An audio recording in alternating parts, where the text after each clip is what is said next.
মরুভূমির দেশ সৌদি আরবে কড়া নাড়ছে পবিত্র ঈদ উল ফিতর।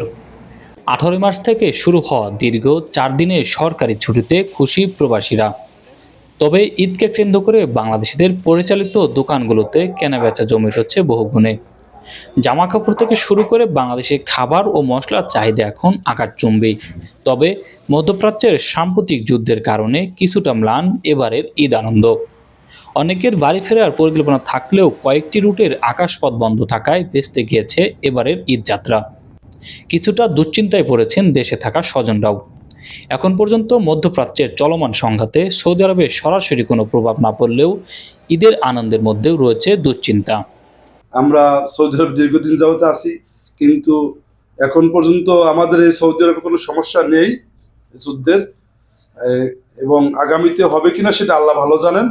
তো দীর্ঘমেয়াদী হইলে হয়তো ব্যবসা বাণিজ্যের, আমার দুবাইয়ের ব্যবসা বাণিজ্যে একটা বড় আকারে এফেক্ট আসছে। আমি চাই যে সৌদি আরবেরটা যেন না আসে। আমার প্রতিষ্ঠানের নাম ফ্লাই সিটি। আমার প্রতিষ্ঠানের পক্ষ থেকে সবাইকে পবিত্র ঈদের শুভেচ্ছা। ফ্যামিলি সহ যারা এখানে পরিবার পরিজন নিয়ে আছেন, কেনাকাটা ঈদের যে আনুষঙ্গিক ব্যাপার আছে সেগুলো আমাদের চলতেছে আলহামদুলিল্লাহ। তবে বাংলাদেশে যারা আছে সবাইকে মিস করতেছি। আলমারার পক্ষ থেকে এবং আমার পক্ষ থেকে, আমার ব্যবসার যত প্রতিষ্ঠান আছে তার সবার পক্ষ থেকে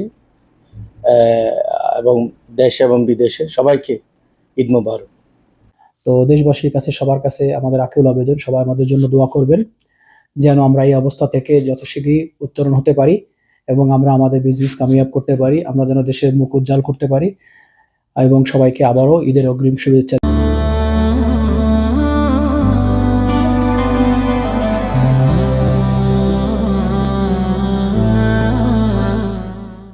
সব বাধা কাটিয়ে প্রবাসীরা তাদের কষ্টের অর্জিত অর্থে আপনজনের মুখে হাসি ফোটাতে ব্যস্ত। দেশে থাকা স্বজনদের জন্য ঈদের কেনাকাটার জন্য টাকা পাঠিয়ে হাসি ফুটাচ্ছেন পরিবার পরিজনদের।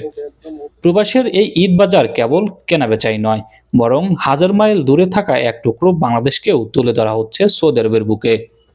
প্রবাসী ঈদ নিয়ে কথা, ঈদ নিয়ে আনন্দ। আসলে আমরা প্রবাসীদের ঈদ আনন্দ বলতে কিছু নেই। আমাদের ঈদ আনন্দ হচ্ছে আমাদের দেশ, আমাদের সন্তানরা, এরা দেশে ভালোই আছে। দেশে এদের ঈদের সেলামি পাঠিয়ে দিয়েছি, এরা আনন্দ করবে। বাংলাদেশে ফোন করি তখন মনটা অনেক বড় হয়ে যায়।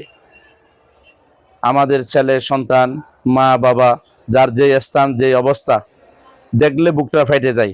কি করব, আমরা প্রবাসী, আমাদের কোনো কিছু করার নাই। আমরা সারাদিন রুজি রোজগার করে পরিবারের মুখে হাসি ফোটানোর জন্য সার্বক্ষণিক চেষ্টা করে থাকি। সবাইকে অগ্রিম ঈদ মোবারক। আসলে আমরা প্রবাসের মাটিতে যারা আছি, বাংলাদেশকে অনেক মিস করি। বাংলাদেশের মতো এখানে আসলে এত আনন্দতে নাই। তারপরও সবকিছুর শেষে যাই হোক, আমরা আনন্দকে ভাগাভাগি করার জন্য আমরা হয়তো বাঙালিরা সবাই মিলে এখানে ঈদ উদযাপন করি বা ভালো লাগে। কিন্তু বাংলাদেশকে অনেক মিস করি, বাংলাদেশের মানুষকে অনেক মিস করি। আর আমাদের এখানে প্রতি বছরের তুলনায় এবছরও আমরা বিভিন্ন আইটেমের কালেকশন আনেছি। ইজি বেন্টের আছে, তারপরে আমাদের পিসি আছে, হুমায়ুন আছে, তারপরে আমাদের কাছে ভালো বেন্টের কোটি আছে, আরঙ্গের মাল আছে। বাংলাদেশে যত দামি দামি বেন্টের মাল আছে আমাদের এখানে ইনশাআল্লাহ বস্তি লেভেল। আমাদের এখানে 2টা দোকান আছে। আমি আছি, আমার নাম ওমর ফারুক, তারপরে ইমন শাহ, লিটন শাহ। আমরা এখানে 15 জন 20 জন আছি, এখানে পরিচালনা করি। আমাদের এখানে বিভিন্ন ব্র্যান্ডের মাল আছে। বাঙালি ভাইদেরকে সবাইকে ঈদের শুভেচ্ছা জানাচ্ছি। সবাই আসবেন, সুলভ মূল্যে মাল পাবেন। ক্রেতাদের উপচে পড়া ভিড় সামলাতে হিমশিম খাচ্ছেন বিক্রেতারাও।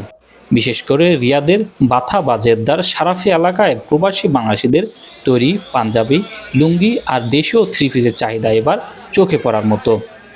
দেশি পণ্যের পাশাপাশি সুগন্ধি ও আতরের দোকানেও ভিড় বাড়ছে প্রতিদিন। সব মিলিয়ে প্রতিকূল পরিস্থিতির মধ্যেও সৌদি আরবের ঈদ বাজার এখন বাংলাদেশিদের মিলন মেলায় পরিণত হয়েছে। শিহাব শাহিন, চ্যানেল 24, রিয়াদ, সৌদি আরব।